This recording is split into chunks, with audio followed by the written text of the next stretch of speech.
Tim pencari dan penyelamatan KRI Nanggala 402 yang tenggelam di perairan utara Bali saat ini difokuskan pada upaya evakuasi jenazah, evakuasi badan KRI Nanggala 402 yang jatuh di dasar laut.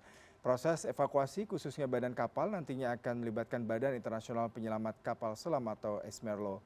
Permintaan bantuan ke negara tetangga dan sahabat melalui ESMERLO ini sebelumnya telah direspon dengan bergabungnya kapal-kapal negara asing dalam upaya pencarian KRI Nanggala 402 seperti bantuan kapal MV Swift Rescue milik Singapura, kapal penyelamat kapal selam India, kapal milik Australia, Malaysia dan pesawat penyelamat asal Amerika Serikat. Proses evakuasi KRI Nanggala 402 akan diupayakan pihak TNI sebagai bagian untuk investigasi penyebab tenggelamnya KRI Nanggala, termasuk evaluasi agar tidak terulang hal serupa terhadap kapal selam lainnya milik TNI.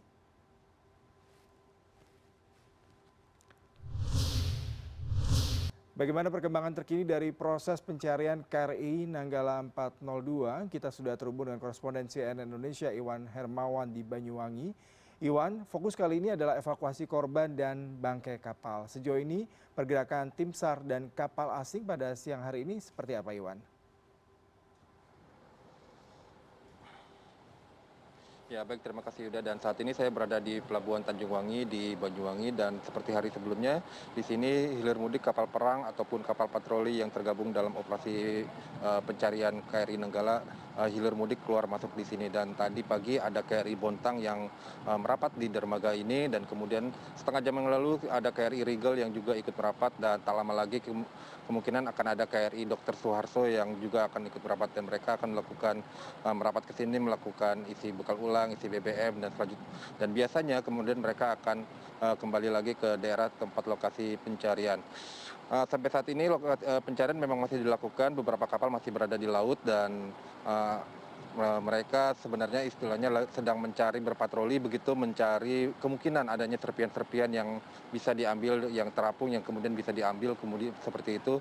Sementara kapal-kapal asing pun masih dibutuhkan karena seperti kapal Swift Rescue dari Singapura diperlukan ROV-nya untuk melakukan pencitraan 3 dimensi terhadap pengambilan visual begitu untuk posisi kapal selam, seperti apa kerusakannya, separah apa, karena memang di dasar laut sedalam 800 meter itu untuk cahaya pun sangat sulit untuk masuk. Jadi untuk melakukan pengamatan visual harus dilakukan dengan ROV yang cukup yang bisa menjangkau 800 meter, karena pada ROV atau drone bawah laut yang dimiliki oleh Indonesia seperti yang dimiliki oleh KRI Rigel itu hanya mampu mencapai 800 meter.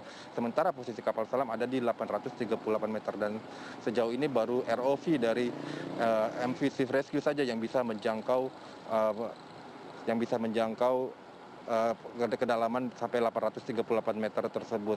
Dan walaupun demikian, beberapa mungkin serpian-serpihan dan kemudian juga ada serpian-serpian yang nantinya bisa diambil di terapung itu juga bisa berguna untuk melakukan investigasi seperti itu, Yuda. Iwan, kalau kita bicara mengenai investigasi, bergeser sedikit dengan keberadaan Ismerlo sebagai badan investigasi yang akan membantu untuk melihat penyebab nantinya dari insiden yang terjadi pada KRI Nanggala. Apakah memang Ismerlo ini merupakan gabungan dari tim beberapa kapal ataupun memang sudah ada aviasi internasional yang sengaja datang seperti misalkan ATFT di pesawat penerbangan, kemudian juga mungkin dari produsen kapal selam sendiri. Seperti apa ini, Iwan?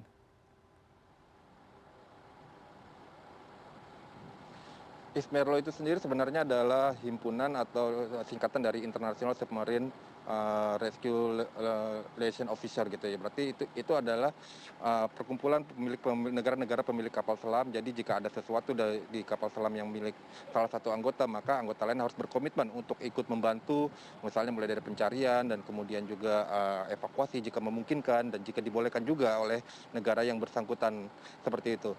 Namun untuk investigasi sendiri tentunya harus melibatkan pertama dari Angkatan Laut itu sendiri, dan yang kedua biasanya adalah dari pihak pabrikan, karena memang kapal selam ini tidak seperti pesawat begitu ya yang ada black box-nya seperti itu. Jadi memang harus dilakukan investigasinya secara lebih rinci dan akan memakan waktu yang jauh lebih lama dibandingkan misalnya untuk menginvestigasi penyebab jatuhnya pesawat.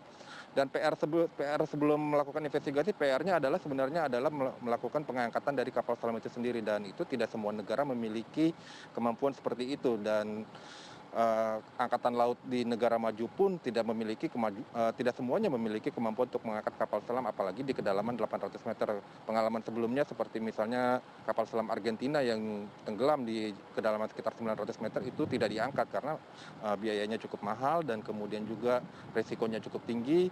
Dan setahu saya hanya ada satu perusahaan swasta itu pun yang bisa melakukan proses pengangkatan, dan itu pun proses pengangkatannya memakan waktu karena pengalaman mengangkat kapal selam Kursk milik Rusia, itu pun proses pengangkatannya membutuhkan waktu 1 tahun. Jadi untuk hasil investigasinya lagi kita mungkin harus menunggu selama bertahun-tahun dari saat ini. Begitu, Yuda. Baik, Iwan Hermawan, terima kasih untuk laporan langsung Anda dari Banyuwangi. Selamat bertugas kembali, Iwan.